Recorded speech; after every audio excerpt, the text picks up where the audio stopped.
L'autre pan, Mamadouri, cabinet, l'autre pan des déclarations de Toumba, c'était par rapport à Mandian Sidibé, qui aurait porté des accusations contre lui et contre qui il a failli à un moment donné porter plainte.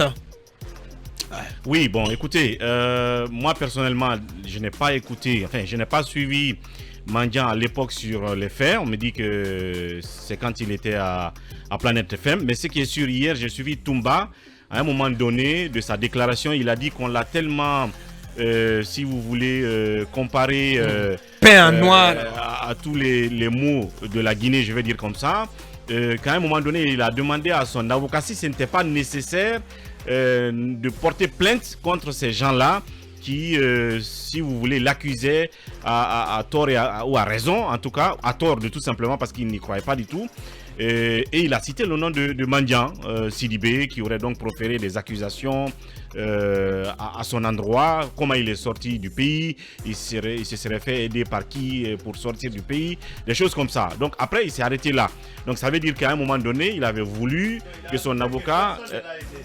Oui, vous dites, c'est ce que j'ai dit. Il a ajouté que personne ne l'a aidé.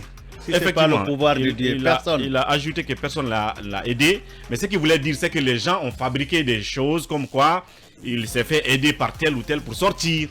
Donc, c'est pourquoi il aurait voulu qu'on porte plainte contre ces gens, y compris Mandian. Donc, est-ce que aujourd'hui, il rappelle ça juste pour le rappeler, mais il n'est plus dans cette disposition à porter plainte contre la personne indiquée, puisqu'après tout, il dit qu'il laisse pour lui, comme on le dit souvent, adieu. Bien. Voilà, donc... allez-y, Talibé. Par rapport au témoignage de Toumba, en tout cas la version de Toumba, c'est qu'il y a aujourd'hui deux tendances concernant Toumba.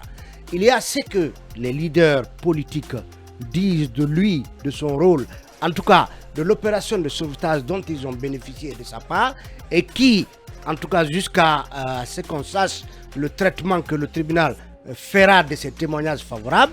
En tout cas, ce sont des témoignages qui plaident en faveur de Toumba. Ouais. Mais il y a aussi que des avocats, hier, ont lu des témoignages de certaines victimes qui disent, qui parlent de Toumba. Que Toumba est venu au stade avec des hommes. Des hommes. Alors, c'est là où Toumba, justement, essaie de décanter la situation en disant que oui, il était là au stade et des victimes l'ont vu, mais la seule raison pour laquelle il était venu, c'était pour sauver son corps, sauver donc ses leaders. On verra bien évidemment, est-ce que certaines de ces victimes viendront à la barre, ouais. Est-ce qu'à force de questions et de témoignages, on comprendra à quel point ils avaient la certitude que c'était Toumba. Est-ce que certaines de ces victimes viendront dire j'ai vu Toumba tirer sur tel ou tel manifestant? C'est des questions à se poser. Aboubacar, l'autre chose, c'est un peu le cas Sekouba Konaté dans ce procès-là. Ouais. Toumba en parle régulièrement. Ouais. Moi, j'ai vu par exemple que le jour, le 28 septembre, il parlait de ce voyage en tout cas de Konaté qui a pris un hélico pour aller au Liban. Du côté de Zérekoré. Du côté de Zérekoré et qui a failli le tuer. Voilà, en tout cas, ils ont frôlé un crash. Pour lui, on a voulu éliminer Sekouba lors de ce voyage. Ouais. Il parle aussi de ce Sekouba qui, en réalité, contre qui, en tout cas, un décret était, selon lui, préparé pour nommer Sekouba Konaté gouverneur, je parle de Zérekoré. Donc ça veut dire que Sekouba, en tout cas, à en croire Toumba, était déjà comme en disgrâce, ouais. Et que cela devait se matérialiser par ce décret. C'est vous dire, Aboubacar, déjà, il y a des organisations de défense des droits de l'homme qui ont estimé que ce procès ne pouvait pas être crédible sans la comparution de Sekouba Konaté. Aujourd'hui, on pense que, en tout cas, Sekouba devrait accepter, ouais. Au moins, ouais. De s'impliquer dans ce procès, ne serait-ce qu'en qualité de témoin. Et Aboubacar, pour terminer, oui. Il y a eu cette bataille de procédure entre les différentes parties par rapport à la requalification des faits.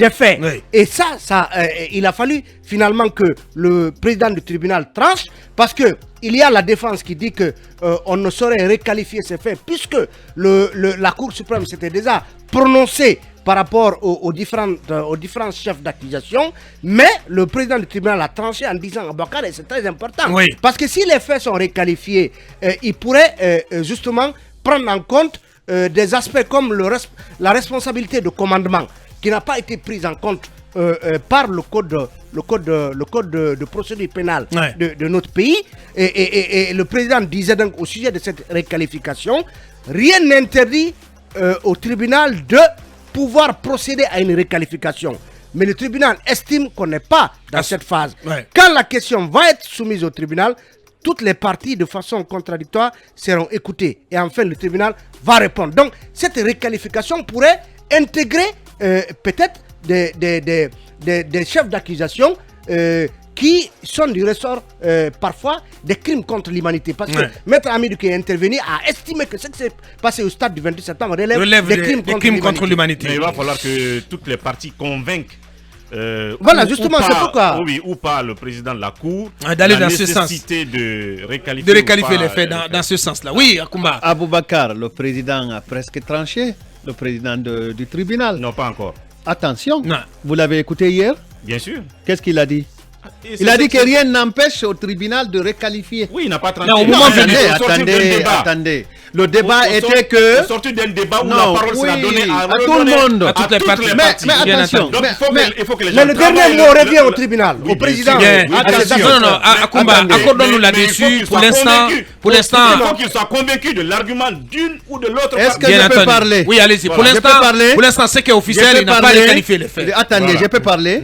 Le questionnaire de monsieur Maître Hamidou Bari a suscité un débat. La défense s'est offusquée que Maître Hamidou Bari interroge monsieur Toumba sur la base des principes de la Cour pénale internationale, tentant, selon eux, d'amener vers un sens de requalification de l'infraction. Et les avocats de la défense ont estimé qu'à partir du moment où il y a eu une décision judiciaire de dernier recours, c'est-à-dire de la Cour suprême, en ce qui concerne l'ordonnance de renvoi et les chefs d'accusation, il n'était plus question de revenir sur cette qualification de l'infraction. Elle est déjà qualifiée.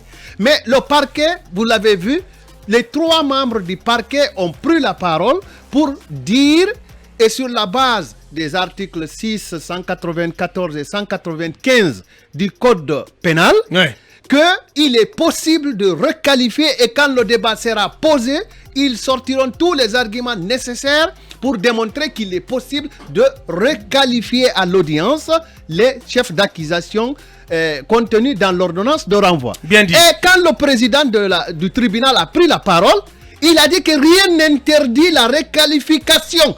Ça veut dire qu'il y a 3 entités dans le procès qui ont le même regard sur le sujet. Et il y a une entité qui s'appelle la défense qui est partie au procès, qui n'a pas le même regard que le sujet, sur le conflit. Ce qui veut dire que quand 3 entités sur 4 sont déjà d'accord, ont le même regard, et y compris la voix prépondérante qui est celle du président, parce que c'est lui qui décide, moi je me dis que la messe est déjà dite. Sur la réqualification ou sur le fait que sur la réqualification, s'il est possible de réqualifier. En fait, voilà, maintenant, moi en fait, c'était pas ça mon point de vue. Je veux dire, parce qu'il a dit qu'il va soumettre la question à un débat contradictoire. Absolument.